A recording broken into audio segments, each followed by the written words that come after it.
ಅವನೊಬ್ಬ ಇದ್ರೆ ಅರಣ್ಯ ಇಲಾಖೆಗೆ 10 ಆನೆಗಳಷ್ಟು ಶಕ್ತಿ.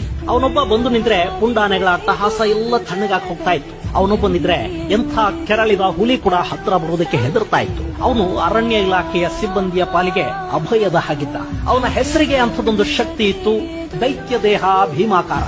ಅವನನ್ನ ನೋಡೋದೇ ಒಂದು ಆನಂದ ಅನ್ನೋ ಹಾಗಿತ್ತು.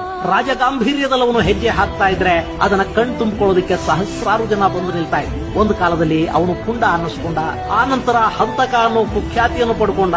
ಅದಾದ ಮೇಲೆ 8 ಬಾರಿ ಸತತವಾಗಿ ಅಂಬಾರಿಯನ್ನ ಹೊತ್ತ ಅವನನ್ನ ರಾಜ್ಯದ ಪ್ರಾಣಿ ಪ್ರಿಯರು ಯಾವತ್ತೂ ಮರೆಯೋದಕ್ಕೆ ಸಾಧ್ಯನೇ ಇಲ್ಲ. ಅವನು ಬಲರಾಮನಷ್ಟು ಸೌಮ್ಯನಲ್ಲ, ಆದರೆ ದ್ರೋಣನಷ್ಟೇ ಗಾಂಭೀರ್ಯವನ್ನ ಹೊಂದಿದ್ದ. ಅವನ ಹೆಸರು ಅರ್ಜುನ.